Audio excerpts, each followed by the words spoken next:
പിതാവിൻ്റെയും പുത്രൻ്റെയും പരിശുദ്ധാത്മാവിൻ്റെയും നാമത്തിൽ ആമേൻ. ഈശോ മിശിഹായിൽ സ്നേഹം നിറഞ്ഞവരെ, വചനം തിരുവചനത്തിൻ്റെ ഇന്നത്തെ ശുശ്രൂഷയിലേക്ക് ദൈവവചനം കേട്ടുകൊണ്ട് നമുക്ക് പ്രവേശിക്കാം. വിശുദ്ധ യോഹന്നാൻ അറിയിച്ച സുവിശേഷം അധ്യായം 5 തിരുവചനങ്ങൾ 19 20. യേശു പറഞ്ഞു, സത്യം സത്യമായി ഞാൻ നിങ്ങളോട് പറയുന്നു, പിതാവ് ചെയ്തു കാണുന്നതല്ലാതെ പുത്രന് സ്വന്തം ഇഷ്ടമനുസരിച്ച് ഒന്നും പ്രവർത്തിക്കാൻ സാധിക്കുകയില്ല. എന്നാൽ പിതാവ് ചെയ്യുന്നതെല്ലാം അപ്രകാരം തന്നെ പുത്രനും ചെയ്യുന്നു. എന്തെന്നാൽ പിതാവ് പുത്രനെ സ്നേഹിക്കുകയും താൻ ചെയ്യുന്നതെല്ലാം അവനെ കാണിക്കുകയും ചെയ്യുന്നു. ഈശോയിൽ സ്നേഹമുള്ളവരെ, പിതാവും പുത്രനും തമ്മിലുള്ള ബന്ധത്തെക്കുറിച്ചാണ് ദൈവവചനം ഇന്ന് നമ്മളോട് സംസാരിക്കുക. പിതാവിൽ നിന്ന് ലഭിച്ചതാണ് എൻ്റെ ജീവിതത്തിൽ എനിക്ക് ചെയ്യുവാനും പറയുവാനുമുള്ളതെന്ന് ഈശോ പറയുകയാണ്. എനിക്ക് നല്ല ഒരു അപ്പനുണ്ട്, സ്നേഹമുള്ള ഒരപ്പൻ, കരുണയുള്ള ഒരപ്പനുണ്ട്. അതാണ് ഈശോ പറഞ്ഞ സുവിശേഷം. എന്താണ് സുവിശേഷം? നല്ല വിശേഷം ഈശോയ്ക്ക് പറയാനുണ്ടായിരുന്നത്, എന്നെ സ്നേഹിക്കുന്ന ഒരപ്പനുണ്ടെന്നും എന്നെ ഇങ്ങോട്ട് പറഞ്ഞു വിട്ടത് അപ്പനാണെന്നും ആ അപ്പൻ നിങ്ങളെല്ലാം സ്നേഹിക്കുന്ന അപ്പനാണെന്നുമാണ്. പ്രിയപ്പെട്ടവരെ, ഈ സുവിശേഷം സ്വീകരിക്കുന്നവരാണ് യഥാർത്ഥത്തിൽ ദൈവമക്കളായി മാറുക. നാം എല്ലാവരും ദൈവമക്കളാകാൻ വിളിക്കപ്പെട്ടവരാണ്. ദൈവമക്കളെന്ന് പറയുമ്പോൾ നമ്മളെല്ലാവരും ഒരപ്പനാൽ സ്നേഹിക്കപ്പെടുന്നു എന്നുള്ള ഒരു വലിയ അനുഭവം നമുക്ക് ഉണ്ടാകേണ്ടതുണ്ട്. ഈ പൈതൃക പരിപാലനത്തിൻ്റെ കഥ പറയുന്ന ഗ്രന്ഥമാണ് സുവിശേഷം. ഒരപ്പൻ ഒരു മകനെ കൈവിടാതെ ഭൂമിയിൽ വഴി നടത്തിയതിൻ്റെ കഥയാണ് നമ്മൾ വായിക്കുന്ന സുവിശേഷം. ഒരപ്പൻ എങ്ങനെ എന്നോട് ചേർന്നിരിക്കുന്ന അപ്പനാണെന്ന് വിളിച്ചു പറഞ്ഞത് മകൻ തന്നെയാണ്. വചനത്തിൽ നമ്മൾ ഇന്ന് കാണുന്നത് ഈശോ പറഞ്ഞ വാക്കുകൾ, അപ്പനും ഞാനും വലിയ അടുപ്പത്തിലാണ്, ബന്ധത്തിലാണെന്നാണ്. ഫ്രാൻസിസ് മാർപ്പാപ്പ തൻ്റെ ജീവിതത്തിൻ്റെ അവസാനത്തിൽ നമുക്ക് നൽകിയ ഒരു എൻസൈക്ലിക്കൽ, ഒരു ചാക്രിക ലേഖനമുണ്ട്. അതിൻ്റെ പേര് അവിടുന്ന് നമ്മെ സ്നേഹിച്ചു എന്നാണ്. ദിലക്സിറ്റ്നോസ്, ഹി ലവ്ഡ് അസ്. അവിടുന്ന് നമ്മെ സ്നേഹിച്ചു. ഇത് ഈ പ്രബോധനത്തിൻ്റെ, ഈ ശ്ലൈഹികമായ ഉദ്ബോധനത്തിൻ്റെ ആന്തരികതയിലേക്ക് നമ്മൾ കടക്കുമ്പോൾ കാണാൻ പറ്റും ഈശോയുടെ തിരുഹൃദയം അനുഭവിച്ച ഒരാനന്ദം, ഈശോയുടെ തിരുഹൃദയത്തിലുണ്ടായിരുന്ന ഒരു സന്തോഷം. എന്താണ് ആ സന്തോഷം? എൻ്റെ അപ്പൻ എന്നെ സ്നേഹിക്കുന്നു എന്നുള്ളതായിരുന്നു. ഈശോയുടെ തിരുഹൃദയത്തിൻ്റെ ആനന്ദം എന്ന് പറയുന്നത് ഈശോയ്ക്ക് അപ്പനിൽ നിന്ന് ലഭിച്ച ആ വലിയ സ്നേഹമായിരുന്നു.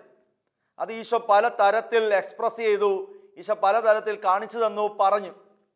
ഈശോ എപ്പോഴും ആ അപ്പൻ്റെ ആ സ്നേഹത്തിൽ നിന്ന് വിട്ടുപിരിയാതെ ഇരിക്കാൻ വേണ്ടി ആഗ്രഹിച്ചു. ലൂക്കായുടെ സുവിശേഷം 2-ാമത്തെ അധ്യായത്തിൻ്റെ 49-ാമത്തെ തിരുവചനം.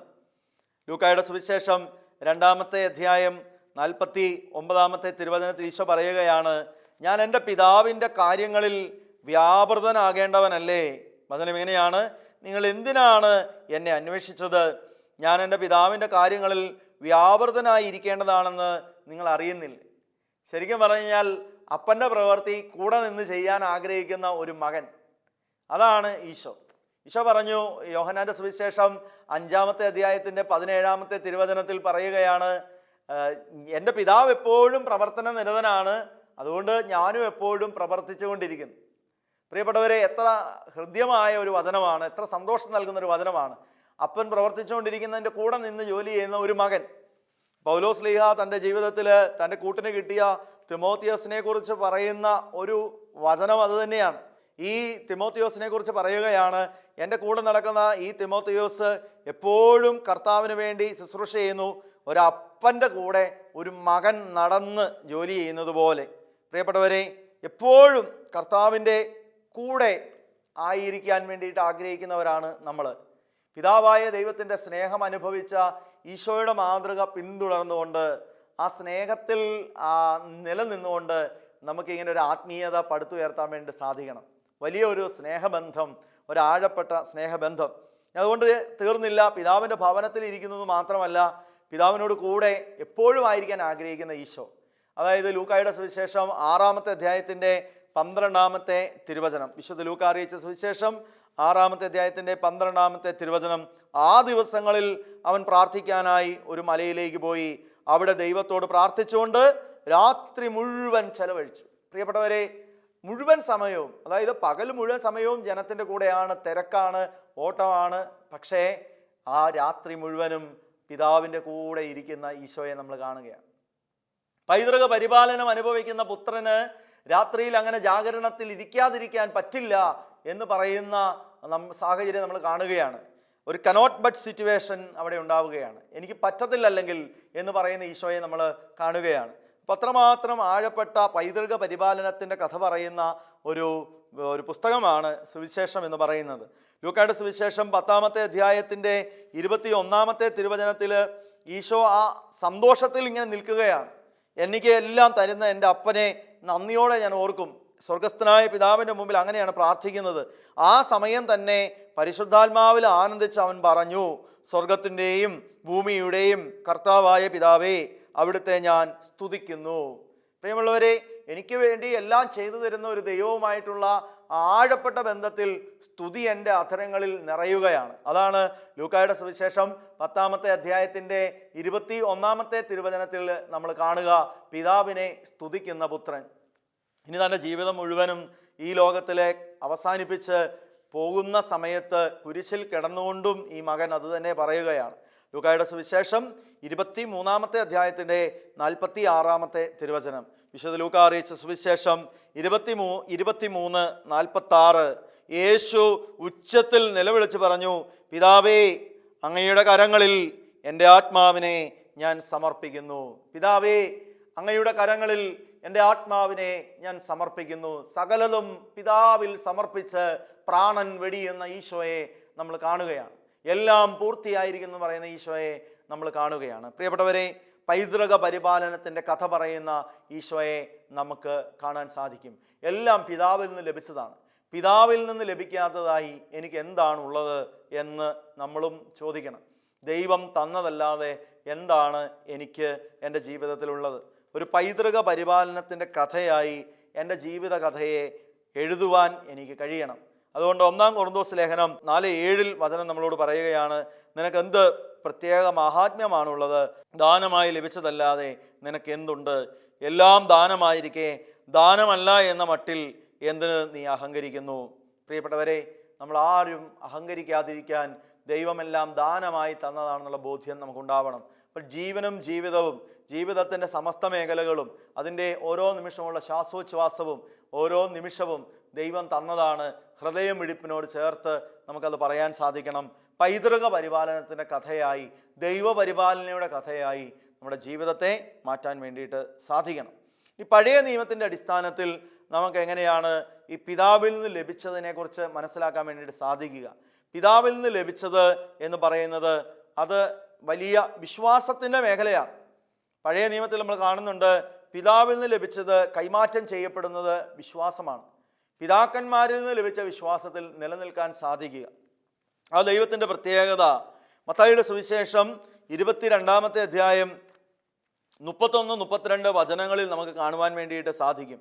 മത്തായിയുടെ സുവിശേഷം 22-ാമത്തെ അധ്യായം 31-32 തിരുവചനങ്ങൾ. അവിടെ പറയുകയാണ്, ഞാൻ അബ്രാഹത്തിൻ്റെ ദൈവവും ഇസഹാക്കിൻ്റെ ദൈവവും യാക്കോബിൻ്റെ ദൈവവുമാണെന്ന് മരിച്ചവരുടെ പുനരുത്ഥാനത്തെപ്പറ്റി ദൈവം നിങ്ങളോട് അരുളി ചെയ്തിരിക്കുന്നത് പോലെ നിങ്ങൾ വായിച്ചിട്ടില്ലേ? അവിടുന്ന് മരിച്ചവരുടെ അല്ല, ജീവിക്കുന്നവരുടെ ദൈവമാണ്. ജീവിക്കുന്നവരുടെ ദൈവമാണ് ഈ ദൈവം എന്ന് പറഞ്ഞാൽ അബ്രാഹത്തിൻ്റെ ദൈവം, ഇസഹാക്കിൻ്റെ ദൈവം, യാക്കോബിൻ്റെ ദൈവം. പ്രിയമുള്ളവരെ, അബ്രാഹത്തിൻ്റെയും ഇസഹാക്കിൻ്റെയും യാക്കോബിൻ്റെയും ദൈവം മരിച്ചവരുടെ ദൈവമല്ല, ജീവിക്കുന്നവരുടെ ദൈവമാണ് എന്ന് പറയുമ്പോൾ എന്താണ് അതിൻ്റെ അർത്ഥം? അവരിലൂടെ കൈമാറ്റം ചെയ്യപ്പെട്ട വിശ്വാസം നമ്മളിൽ ജീവിക്കുന്നു. ഗലാത്യ ലേഖനത്തിൻ്റെ 3-ാമത്തെ അധ്യായത്തിൻ്റെ 9-ാമത്തെ തിരുവചനത്തിൽ അതുകൊണ്ട് ഇങ്ങനെ പറയും, വിശ്വസിക്കുന്നവർ വിശ്വസിച്ചവനായ അബ്രാഹത്തോടൊപ്പം അനുഗ്രഹം പ്രാപിക്കുന്നു. പ്രിയമുള്ളവരെ, അനുഗ്രഹം ഇന്ന് നമ്മൾ പ്രാപിക്കുന്നത് വിശ്വസിച്ചവനായ അബ്രാഹത്തോടൊപ്പം വിശ്വസിക്കുവാൻ നമ്മൾ കെൽപ്പുള്ളവരായി മാറുമ്പോഴാണ്. ഗലാത്യ ലേഖനം 3-ാമത്തെ അധ്യായം 9-ാമത്തെ തിരുവചനം, ആകയാൽ വിശ്വാസമുള്ളവർ വിശ്വാസിയായ അബ്രാഹത്തോടൊത്ത് അനുഗ്രഹം പ്രാപിക്കുന്നു. അബ്രാഹത്തിൻ്റെ വിശ്വാസം ഇന്നും നിന്നിൽ ജീവിക്കുന്നുണ്ട്. ഇസഹാക്കിൻ്റെ വിശ്വാസം ഇന്നും നിന്നിൽ ജീവിക്കുന്നുണ്ട്. യാക്കോബിൻ്റെ വിശ്വാസം ഇന്നും നിന്നിൽ ജീവിക്കുന്നുണ്ട്. നീ ജീവിക്കുന്ന ദൈവത്തിൻ്റെ വിശ്വാസത്തിൻ്റെ മേഖലയിൽ ഇന്നും സജീവനായ നിൻ്റെ ഉള്ളിൽ വസിക്കുന്ന ഒരു ദൈവത്തിൻ്റെ പൈതലാണ് എന്നുള്ള ബോധ്യം നിനക്ക് ഉണ്ടാവണം. അപ്പോൾ പഴയ നിയമത്തിൻ്റെ അടിസ്ഥാനത്തിൽ പിതാവിൽ നിന്ന് ലഭിച്ചത് വിശ്വാസത്തിൻ്റെ അഭിഷേകം, കൈമാറ്റം ചെയ്യപ്പെടുന്നത്, തലമുറയിൽ കൈമാറ്റം ചെയ്യപ്പെടുന്ന ഒന്ന് വിശ്വാസം. പ്രിയപ്പെട്ടവരെ, പരമ്പരാഗത ക്രിസ്ത്യാനികൾ എന്ന നിലയിൽ ഒരുപക്ഷെ ഈ ആധുനിക കാലഘട്ടത്തിൽ വിശ്വാസം കൈമോശം വന്നുകൊണ്ടിരിക്കുന്ന ആളുകളാണ് നമ്മൾ. ചത്ത വിശ്വാസമാണ് നമുക്കുള്ളത്. നമ്മുടെ വിശ്വാസം മൃതമായിരിക്കുന്നു. നമ്മുടെ വിശ്വാസം പ്രാക്ടീസ് ചെയ്യാൻ നമുക്ക് പറ്റുന്നില്ല. കാരണം ദൈവാനുഭവം നമുക്കില്ല. ദൈവത്തെ അനുഭവിക്കുന്നില്ലാത്തത് കൊണ്ട് ദൈവം ആരാണ് എന്ന് ചോദിക്കുന്ന ഒരു ചോദ്യം ചോദിച്ചുകൊണ്ട് പേര് ക്രിസ്ത്യാനിയുടെയാണ്, പ്രവൃത്തി ക്രിസ്ത്യാനിയുടേതല്ല എന്ന അവസ്ഥയിൽ നമ്മൾ മുൻപോട്ട് പോവുകയാണ്. പ്രിയമുള്ളവരെ, അതുകൊണ്ട് പിതാക്കന്മാരിൽ നിന്ന് നമുക്ക് ലഭിച്ച വിശ്വാസത്തെ മുറുകെ പിടിക്കുവാൻ നമുക്ക് സാധിക്കണം. അപ്പോൾ പിതാവിൽ നിന്ന് ലഭിച്ചത് വിശ്വാസത്തിൻ്റെ മേഖല. 2, പിതാവിൻ്റെ അനുഗ്രഹം. പഴയ നിയമത്തിൻ്റെ പുസ്തകത്തിൽ പിതാവിൽ നിന്നും അനുഗ്രഹം പ്രാപിക്കുന്നത് ഏറ്റവും ഹൃദ്യമായി എനിക്ക് തോന്നിയിട്ടുള്ളത് അത് യാക്കോബും ഏസാവും അനുഗ്രഹം പ്രാപിക്കുന്ന ഇടത്താണ്. സഹോദരങ്ങൾ രണ്ടുപേരും പിതാവിൽ നിന്ന് അനുഗ്രഹം പ്രാപിക്കാൻ വേണ്ടിയിട്ട് ചെല്ലുന്നുണ്ട്. പക്ഷേ അല്പം മുമ്പ് യാക്കോബ് എന്ന് പറയുന്ന അനുജൻ ജ്യേഷ്ഠൻ്റെ അനുഗ്രഹം തട്ടിയെടുത്ത് കടന്നു പോവുകയാണ്. കണ്ണീരണിയിക്കുന്ന ഒരു ചോദ്യം ഏസാവ് ചോദിക്കുന്നുണ്ട്. ഉൽപ്പത്തിയുടെ പുസ്തകം 27-ാമത്തെ അധ്യായം 38-ാമത്തെ തിരുവചനം. എൻ്റെ പിതാവേ, ഒറ്റ വരമേ അങ്ങയുടെ പക്കലുള്ളോ, എന്നെയും അനുഗ്രഹിക്കുക എന്ന് പറഞ്ഞ് അവൻ പൊട്ടിക്കരഞ്ഞു. ഏസാവ് പൊട്ടിക്കരയുന്നത് പ്രിയമുള്ളവരെ നഷ്ടപ്പെട്ടു പോയ ആ അനുഗ്രഹത്തെ ഓർത്താണ്. ഞാനും നിങ്ങളുമൊക്കെ പൈതൃകമായ ഒരു അനുഗ്രഹത്തിൻ്റെ പടിവാതിക്കൽ നിൽക്കുന്നവരാണ് എന്ന് ഓർക്കണം. ആ അനുഗ്രഹം പ്രാപിക്കുവാൻ വേണ്ടി പ്രത്യേകമായി ദൈവത്താൽ തിരഞ്ഞെടുക്കപ്പെട്ടവരാണ്. ക്രൈസ്തവൻ എന്ന നിലയിൽ ദൈവപിതാവിൻ്റെ അനുഗ്രഹം അനുദിനം ജീവിതത്തിൽ ഏറ്റുവാങ്ങാൻ മറ്റൊന്നുമല്ല, the gift of par excellence, ഏറ്റവും വലിയ അനുഗ്രഹം, ഏറ്റവും വലിയ സമ്മാനം അത് വിശുദ്ധ കുർബാനയാണ്. ഈ ഒരൊറ്റ അനുഗ്രഹം മതി നമ്മുടെ ജീവിതത്തെ മുഴുവനും വലിയ അഭിഷേകമുള്ളതാക്കി മാറ്റാൻ. പക്ഷേ നമ്മൾക്ക് വേണ്ടാത്തതും ഈ അനുഗ്രഹം തന്നെയാണ്.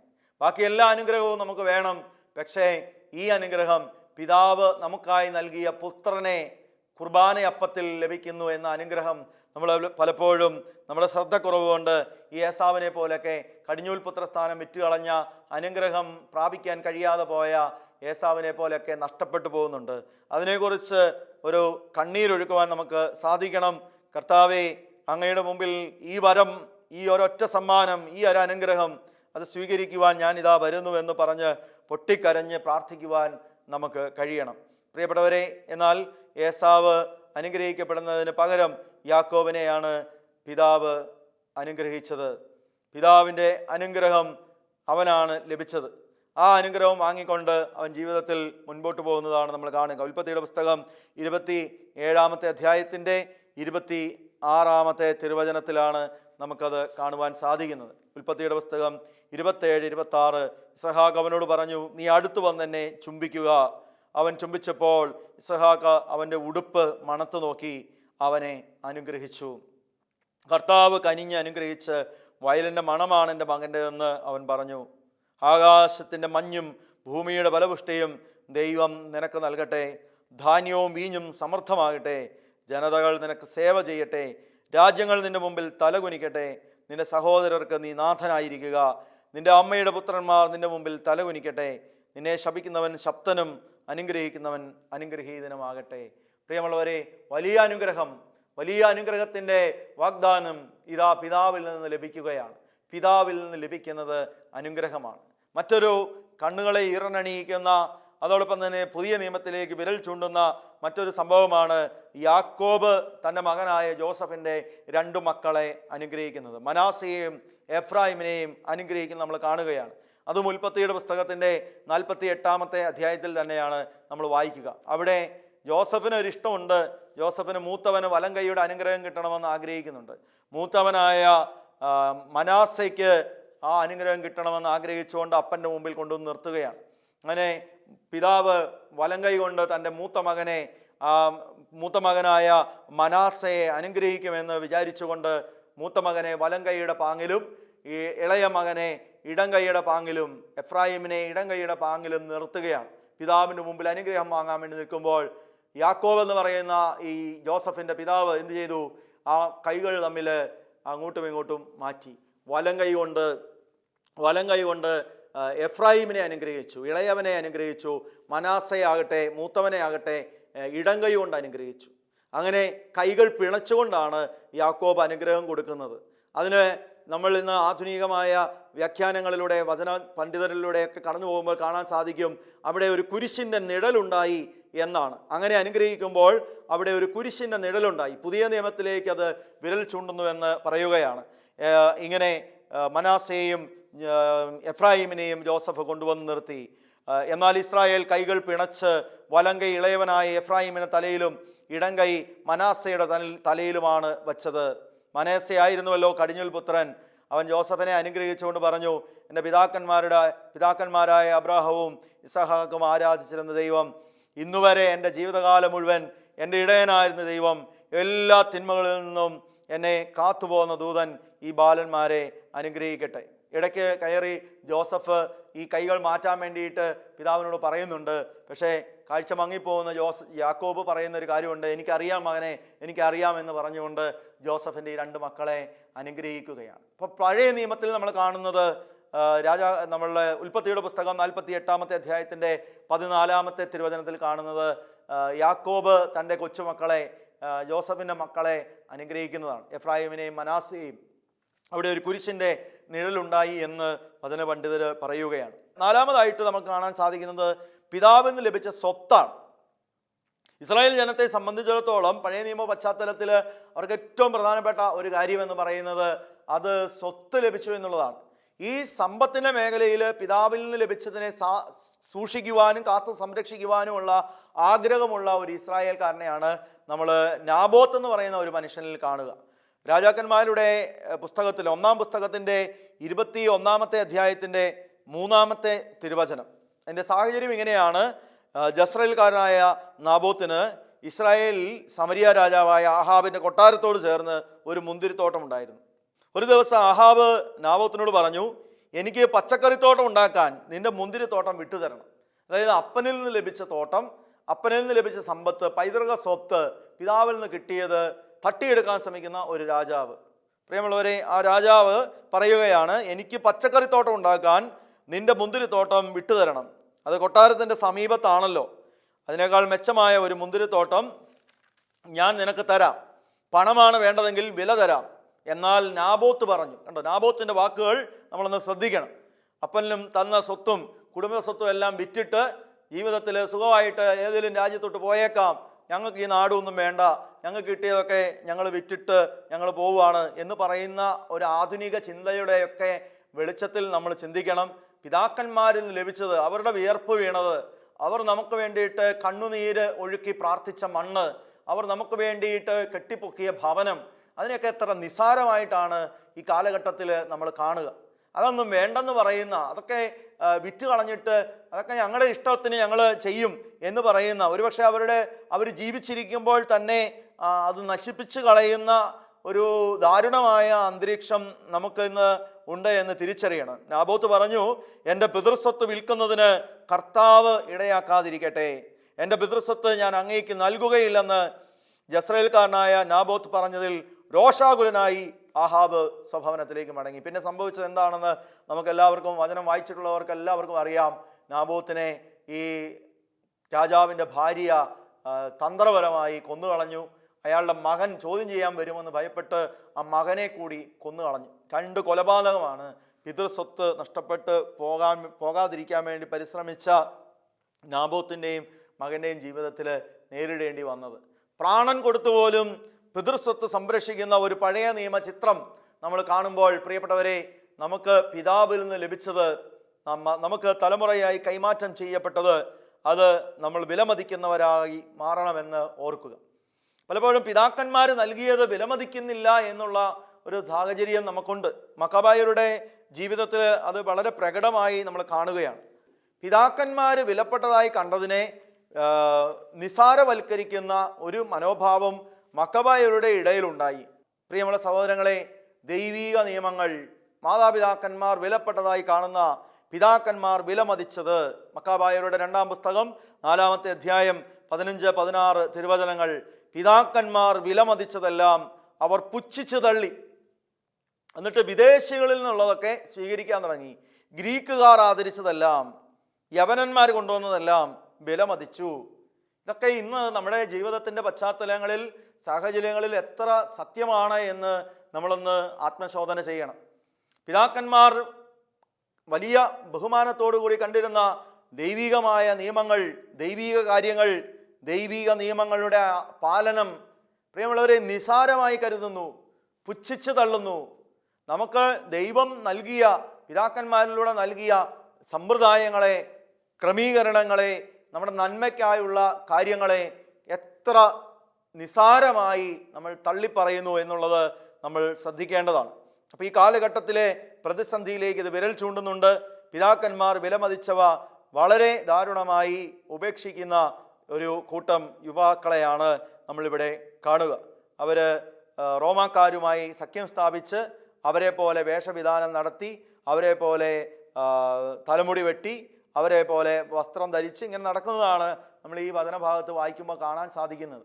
അപ്പോൾ മറ്റുള്ള രീതികളും മറ്റുള്ള സ്ഥലത്തു നിന്നുള്ള കടന്നുകയറ്റങ്ങളും പ്രതിരോധിക്കാതെ അവയെ സ്വന്തമാക്കുവാൻ ശ്രമിക്കുന്ന ഒരു രീതി, ഉത്സാഹത്തോടെ തങ്ങളുടെ ജീവിതത്തിൽ പാലിക്കേണ്ട കാര്യങ്ങൾ അവർ നിരാകരിച്ചു, ഉപേക്ഷിച്ചു. ഇനി അടുത്തത് പിതാക്കന്മാരുടെ ഉപദേശം നിരാകരിക്കുന്നു എന്നുള്ളതാണ്. യഥാർത്ഥത്തിൽ ഒരു ക്രൈസ്തവ ജീവിതത്തിൽ പിതാക്കന്മാരുടെ ഉപദേശം വളരെ പ്രധാനപ്പെട്ടതാണ്. നിയമാവർത്തന പുസ്തകത്തിൻ്റെ 32-ാമത്തെ അധ്യായം 45-ാമത്തെ തിരുവചനം. നിയമാവർത്തന പുസ്തകം 32-ാമത്തെ അധ്യായം 45-ാമത്തെ തിരുവചനം. അതെന്താണ്? അത് മോശയുടെ മരണമാണ്. ആ മരണാസന്നനായ മോശയുടെ വാക്കുകളാണ്. മോശ മരിക്കാറായി, മോശ ഈ ലോകത്തിൽ നിന്ന് വേർപിരിഞ്ഞ് പോവുകയാണ്. അപ്പോൾ മോശ പ്രായമായി തൻ്റെ അവസാന ശ്വാസം വലിക്കുന്നതിന് മുമ്പ് അന്തിമ ഉപദേശം കൊടുക്കുകയാണ്. ഇങ്ങനെ ഇസ്രായേൽ ജനത്തെ ഉദ്ബോധിപ്പിച്ച ശേഷം മോശ പറഞ്ഞു, ഞാൻ ഇന്ന് നിങ്ങളോട് കൽപ്പിച്ചിരിക്കുന്ന ഈ നിയമത്തിലെ ഓരോ വാക്കും ശ്രദ്ധാപൂർവം പാലിക്കാൻ നിങ്ങളുടെ മക്കളോട് ആജ്ഞാപിക്കുന്നതിനായി അവ ഹൃദയത്തിൽ സംഗ്രഹിക്കുവിൻ. പ്രിയപ്പെട്ടവരെ, ഹൃദയത്തിൽ സംഗ്രഹിക്കേണ്ട കുറേ കാര്യങ്ങൾ നമുക്ക് ദൈവവചനത്തിൽ നിന്ന് സ്വീകരിക്കാൻ സാധിക്കും. ഇപ്പോൾ എല്ലാവരും പറയുന്ന ഒരു കാര്യമാണ്, നമ്മുടെ ഹൃദയത്തിൽ സംഗ്രഹിക്കാൻ നമുക്ക് പലതും സാധിക്കുന്നില്ല. നമ്മുടെ ഓർമ്മയിൽ നിന്ന് പലതും മാറിപ്പോയി. നമ്മുടെ ഓർമ്മയില്ലാത്ത, മനുഷ്യൻ്റെ ഓർമ്മശക്തിയെ കെടുത്തിക്കളയുന്ന ഒന്നാണ് ആധുനിക സാങ്കേതിക വിദ്യകൾ. എല്ലാം നമ്മുടെ കൈവെള്ളയിലുണ്ടല്ലോ, പിന്നെ എന്തിനാണ് നമ്മൾ മനഃപ്പാഠം പഠിക്കുന്നത്? നമ്മൾ ചോദിച്ചാൽ വിരൽത്തുമ്പിൽ കിട്ടുന്നതെല്ലാം ഉണ്ടല്ലോ എന്ന് ചിന്തിക്കുകയാണ്. പക്ഷെ ദൈവവചനം അങ്ങനെ ആകരുത്.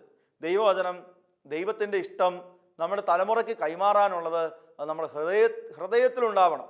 അത് ടാബിലുണ്ടായാൽ പോരാ, അത് മൊബൈലിലുണ്ടായാൽ പോരാ, അത് പുസ്തകത്തിലിരുന്നാൽ പോരാ, നോക്കി പറയാമല്ലോ. ഈ ആധുനിക കാലത്ത് ഇത്രയും സാങ്കേതിക വിദ്യ വളർന്നിടത്ത് ഇനി എന്തിനാണ് ഇതൊക്കെ മനഃപ്പാഠമാക്കുന്നത് എന്ന് ചോദിക്കുന്ന രീതി മാറിയിട്ട് ഹൃദയത്തിൽ സംഗ്രഹിക്കാൻ തുടങ്ങണം. അപ്പോൾ മോശയുടെ അന്തിമ ഉപദേശം ഹൃദയത്തിൽ സംഗ്രഹിച്ചാൽ മാത്രം അവർക്ക് കിട്ടാൻ പോകുന്ന റിവാർഡ്, കിട്ടാൻ പോകുന്നൊരു സമ്മാനം അതെന്താണ്? അത് കാനാൻ ദേശം. അതാണ് പറയുന്നത്, നിങ്ങൾ ഇത് നിസ്സാര കാര്യമല്ല. ജോർദാൻ അക്കരെ കൈവശമാക്കാൻ പോകുന്ന ദേശത്ത് ദീർഘകാലം നിങ്ങൾ ജീവിക്കാൻ പോകുന്നത് ഇതുവഴിയാണ്. മറ്റൊരു ഉപദേശം, മറ്റൊരു പിതാവിൻ്റെ ഉപദേശം തോബിത്തിൻ്റെ പുസ്തകത്തിലാണ് നമ്മൾ കാണുക. 4-ാമത്തെ അധ്യായം മുഴുവനും നമ്മൾ വായിക്കേണ്ടതാണ്. ഒരു അപ്പൻ ഒരു മകനെ വിളിച്ചിരുത്തിയിട്ട് എന്തെല്ലാം കാര്യങ്ങളാണ്. ആദ്യം അവൻ്റെ അമ്മയെ ബഹുമാനിക്കണമെന്ന് പറയുന്നു, പിന്നെ അതുപോലെ തന്നെ അവൻ എങ്ങനെ മറ്റുള്ളവരോട് ഇടപെടണമെന്ന് പറയുന്നു, ദാനധർമ്മത്തെക്കുറിച്ച് പറയുന്നു, പാവങ്ങളെക്കുറിച്ച് കരുതലുണ്ടാകണമെന്ന് പറയുന്നു. അങ്ങനെ ഉപദേശങ്ങൾ പകർന്നു നൽകുന്ന പൈതൃക സ്നേഹത്തെ നമ്മൾ വിലമതിക്കണം. പിതാക്കന്മാരുടെ വാക്കുകൾ മറക്കാതിരിക്കുക.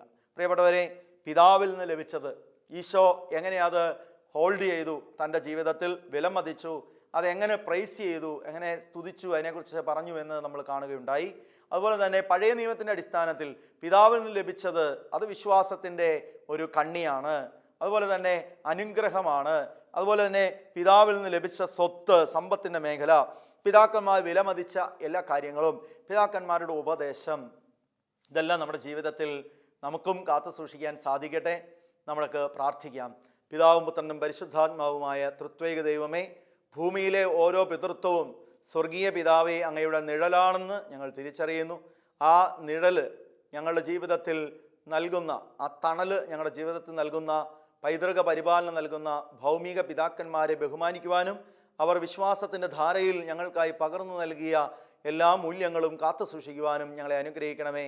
നിത്യം പിതാവും പുത്രനും പരിശുദ്ധാത്മാവുമായ സർവേശ്വര എന്നേക്കും. ആമേൻ.